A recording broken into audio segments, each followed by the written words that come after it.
Hello and welcome to HD academy. बच्चों, आज मैं फिर से आपको मोस्ट क्वेश्चन लेकर के आया हूं, जो कि इतिहास का पार्ट 1 यूरोप में राष्ट्रवाद से है।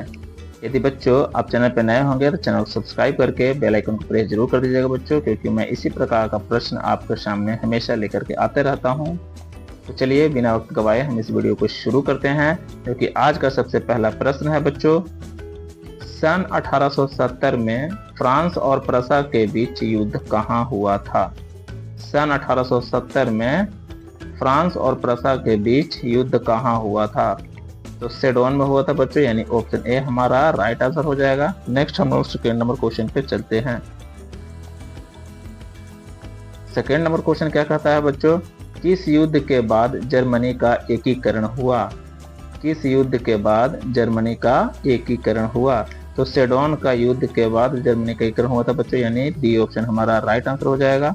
नेक्स्ट हम लोग थर्ड नंबर क्वेश्चन पे चलते हैं। थर्ड नंबर क्वेश्चन हमारा क्या कहता है बच्चों, यूरोप का मरीज किसे कहा जाता है? यूरोप का मरीज किसे कहा जाता है बच्चों? तो तुर्की को कहा जाता है, यानी ए ऑप्शन हमारा राइट आंसर हो जाएगा। नेक्स्ट हम लोग फोर्थ नंबर क्वेश्चन पे चलते हैं। फोर्थ नंबर क्वेश्चन क्या हमारा कहता है बच्चों, यंग यूरोप का संस्थापक कौन था? यंग यूरोप का संस्थापक कौन था? तो मेजनी था बच्चों, यानी ए ऑप्शन हमारा राइट आंसर होगा। नेक्स्ट हम लोग फिफ्थ नंबर क्वेश्चन पे चलते हैं।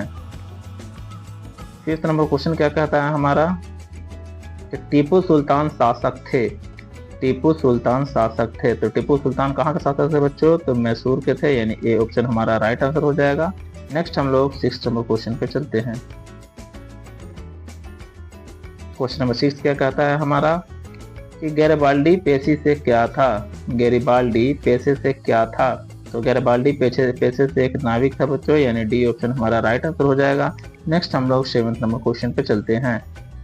क्वेश्चन नंबर 7 क्या कहता है हमारा, कि फ्रैंकफर्ट की संधि पर हस्ताक्षर कब हुई थी? फ्रैंकफर्ट की संधि पर हस्ताक्षर कब हुई थी? तो 1871 ईस्वी में हुआ था, यानी सी ऑप्शन हमारा राइट आंसर होगा। नेक्स्ट हम लोग 8th नंबर क्वेश्चन पे चलते हैं। क्वेश्चन नंबर 8 क्या कहता है हमारा, 1871 में कौन सी संधि हुई थी? 1871 में कौन सी संधि हुई थी? तो फ्रैंकफर्ट की संधि हुई थी बच्चों, यानी ए ऑप्शन हमारा राइट आंसर होगा। नेक्स्ट हम लोग 9th नंबर क्वेश्चन पे चलते हैं। 9th नंबर क्वेश्चन क्या कहता है हमारा, 1830 की क्रांति के बाद फ्रांस में किस प्रकार का शासन स्थापित हुआ? 1830 की क्रांति के बाद फ्रांस में किस प्रकार का शासन स्थापित हुआ? तो गणराज्य हुआ, गणराज्य स्थापित हुआ, यानी सी ऑप्शन हमारा राइट आंसर होगा। नेक्स्ट हम लोग 10th नंबर क्वेश्चन पे चलते हैं।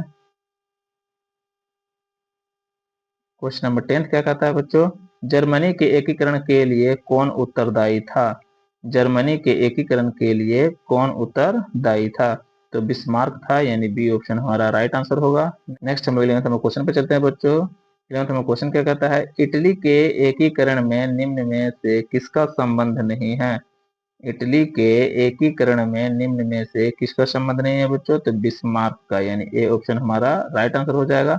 नेक्स्ट हम लोग 12th नंबर क्वेश्चन पे चलते हैं। क्वेश्चन नंबर 12 क्या कहता है हमारा, कि इटली और जर्मनी के एकीकरण के विरुद्ध निम्न में कौन था? इटली और जर्मनी के एकीकरण के विरुद्ध निम्न में कौन था? तो ऑस्ट्रिया था, यानी सी ऑप्शन हमारा राइट आंसर हो जाएगा। नेक्स्ट हम लोग 30 नंबर क्वेश्चन पे चलते हैं। क्वेश्चन नंबर 13 क्या कहता है, जर्मनी के एकीकरण का प्रमुख वास्तुकार कौन था?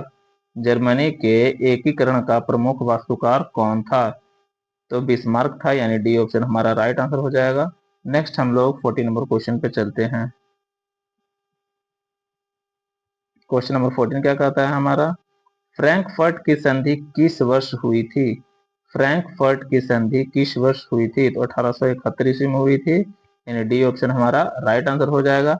नेक्स्ट हम लोग 15 नंबर क्वेश्चन पे चलते हैं। 15 नंबर क्वेश्चन क्या कहता है, जोल्वेरिन संबंध था। जोल्वेरिन संबंध था, जोल्वेरिन किससे संबंधित था बच्चों? तो व्यापारियों से, यानी बी ऑप्शन हमारा राइट आंसर हो जाएगा। नेक्स्ट हम लोग 60 नंबर क्वेश्चन पे चलते हैं। क्वेश्चन नंबर 16 का आता है जेनेवा संधि कब हुई? तो जेनेवा की संधि 1954 ईस्वी में हुआ था, यानी ए ऑप्शन हमारा राइट आंसर होगा। नेक्स्ट हम लोग 17 नंबर क्वेश्चन पर चलते हैं। तो क्वेश्चन नंबर क्या कहता है 17, काउंट कावूर को विक्टर इमैनुअल ने किस पद पर नियुक्त किया? काउंट कावूर को विक्टर इमैनुअल ने किस पद पर नियुक्त किया था बच्चों? तो प्रधानमंत्री के पद पर नियुक्त किया था, यानी सी ऑप्शन हमारा राइट आंसर हो जाएगा। नेक्स्ट हम लोग 18 नंबर क्वेश्चन पर चलते हैं। क्वेश्चन नंबर 18 क्या कहता है हमारा, वियना सम्मेलन हुआ था। तो वियना सम्मेलन कब हुआ था बच्चों? तो 1815 ईस्वी में हुआ था, यानी ए ऑप्शन हमारा राइट आंसर हो जाएगा। नेक्स्ट हम लोग 19 नंबर क्वेश्चन पे चलते हैं। 19 नंबर जो क्वेश्चन है क्या कहता है हमारा, निम्न में से किसके योगदान से इटली का एकीकरण पूर्ण हुआ? निम्न में से किसके योगदान से इटली का एकीकरण पूर्ण हुआ बच्चों? तो इमेजनी इमेजनी भी था इसमें शामिल, काउंट कबूर भी था, विक्टर मैनुअल भी था, यानी इनमें से सभी हमारा राइट आंसर हो जाएगा। नेक्स्ट हम लोग 20 नंबर क्वेश्चन पे चलते हैं। क्वेश्चन नंबर 20 क्या कहता है हमारा, रक्त और लौह की नीति का अवलंबन किसने किया? रक्त और लौह की नीति का अवलंबन किसने किया? तो बिस्मार्क ने किया था, यानी सी ऑप्शन हमारा राइट आंसर हो जाएगा। नेक्स्ट हम लोग 21 नंबर क्वेश्चन पे चलते हैं।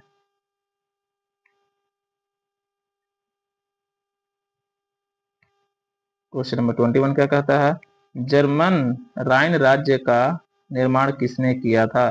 जर्मन राइन राज्य का निर्माण किसने किया था? तो नेपोलियन बोनापार्ट ने किया था, यानी बी ऑप्शन हमारा राइट आंसर हो जाएगा। नेक्स्ट हम लोग 22 नंबर क्वेश्चन पे चलते हैं।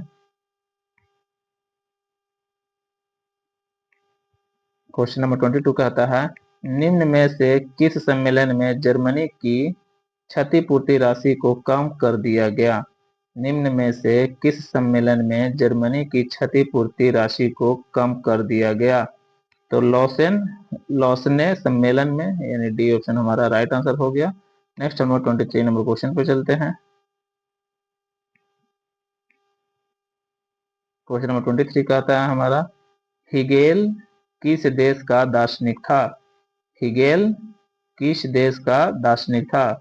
इसका ऑप्शन है बच्चों फ्रांस, इटली, जर्मनी, ऑस्ट्रिया। तो राइट इसका आंसर हो जाएगा जर्मनी, यानी सी ऑप्शन हमारा राइट आंसर हो जाएगा। नेक्स्ट हम लोग 24 नंबर क्वेश्चन पे चलते हैं। क्वेश्चन नंबर 24 क्या कहता है, वियना कांग्रेस का मुख्य उद्देश्य क्या था? वियना कांग्रेस का मुख्य उद्देश्य क्या था?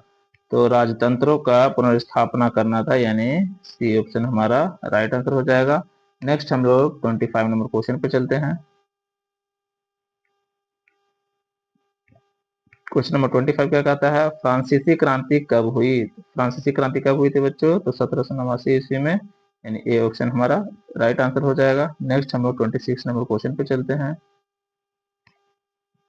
क्वेश्चन नंबर 26 कहता है, मेजनी का संबंध किस संगठन से था? मेजनी का संबंध किस संगठन से था? तो कार्बोनरी से था, यानी बी ऑप्शन हमारा राइट आंसर हो जाएगा। नेक्स्ट हम लोग 27 नंबर क्वेश्चन पे चलते हैं। क्वेश्चन नंबर 27 कहता है, राष्ट्रीय आंदोलन का केंद्र जेना विश्वविद्यालय कहाँ स्थित है? राष्ट्रीय आंदोलन का केंद्र जेना विश्वविद्यालय कहाँ स्थित है? तो जर्मनी में है, यानी बी ऑप्शन हमारा राइट आंसर होगा। नेक्स्ट हम लोग 28 नंबर क्वेश्चन पे चलते हैं। क्वेश्चन नंबर 28 कहता है, कोसुथ का संबंध किस देश से है? कोसुथ का संबंध किस देश से है? तो हंगरी से है, यानी डी ऑप्शन हमारा राइट आंसर हो जाएगा। नेक्स्ट हम लोग 29 नंबर क्वेश्चन पे चलते हैं। क्वेश्चन नंबर 29 क्या कहता है, यूरोपियन सभ्यता का पालना किसे कहा जाता है? यूरोपियन सभ्यता का पालना किसे कहा जाता है बच्चों? तो यूनान को बोला जाता है, यानी ए ऑप्शन हमारा राइट आंसर हो जाएगा। नेक्स्ट हम लोग 30 नंबर क्वेश्चन पे चलते हैं।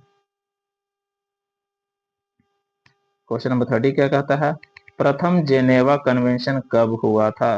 प्रथम जेनेवा कन्वेंशन कब हुआ था बच्चों? तो 1864 ईस्वी में, यानी बी ऑप्शन हमारा राइट आंसर हो जाएगा।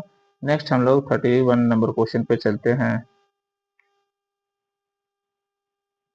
क्वेश्चन नंबर 31 कहता है, इटली का एकीकरण कब पूर्ण हुआ? इटली का एकीकरण कब पूर्ण हुआ था बच्चों? तो 1871 ईस्वी में, यानी बी ऑप्शन हमारा राइट आंसर होगा। नेक्स्ट हम लोग 32 नंबर क्वेश्चन पे चलते हैं। क्वेश्चन नंबर 32 कहता है, लुई फिलिप किस देश का शासक था? लुई फिलिप किस देश का शासक था? तो फ्रांस का था, यानी बी ऑप्शन हमारा राइट आंसर होगा।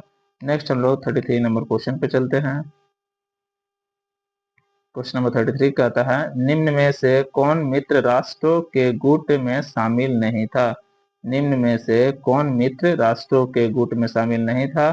तो जर्मनी, यानी बी ऑप्शन हमारा राइट आंसर हो जाएगा। नेक्स्ट हम लोग 34 नंबर क्वेश्चन पे चलते हैं। क्वेश्चन नंबर 34 कहता है, बोहेमिया निम्न में से किस देश के अधीन था? बोहेमिया निम्न में से किस देश के अधीन था? तो ऑस्ट्रिया के अधीन था, यानी ए ऑप्शन हमारा राइट आंसर हो जाएगा। नेक्स्ट हम लोग 35 नंबर क्वेश्चन पर चलते हैं। क्वेश्चन नंबर 35 क्या कहता है, 1871 में विलियम प्रथम कहाँ का सम्राट बना? 1871 में विलियम प्रथम कहाँ का सम्राट बना? तो जर्मनी का, यानी सी ऑप्शन हमारा राइट आंसर हो जाएगा। नेक्स्ट हम लोग 36 नंबर क्वेश्चन पे चलते हैं।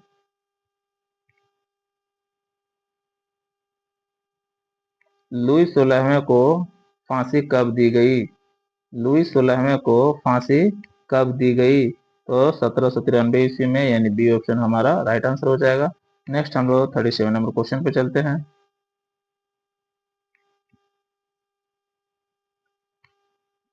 पोट्सडम की घोषणा के बाद किसने आत्मसमर्पण किया? पोट्सडम की घोषणा के बाद किसने आत्मसमर्पण किया? तो जापान ने, यानी बी ऑप्शन हमारा राइट आंसर हो जाएगा। नेक्स्ट हम लोग 38 नंबर क्वेश्चन पे चलते हैं। क्वेश्चन नंबर 38 क्या कहता है, सार्डिनिया का राजा कौन था? सार्डिनिया का राजा कौन था? तो विक्टर इमैनुअल था, यानी ए ऑप्शन हमारा राइट आंसर हो जाएगा। नेक्स्ट हम लोग 39 नंबर क्वेश्चन पे चलते हैं।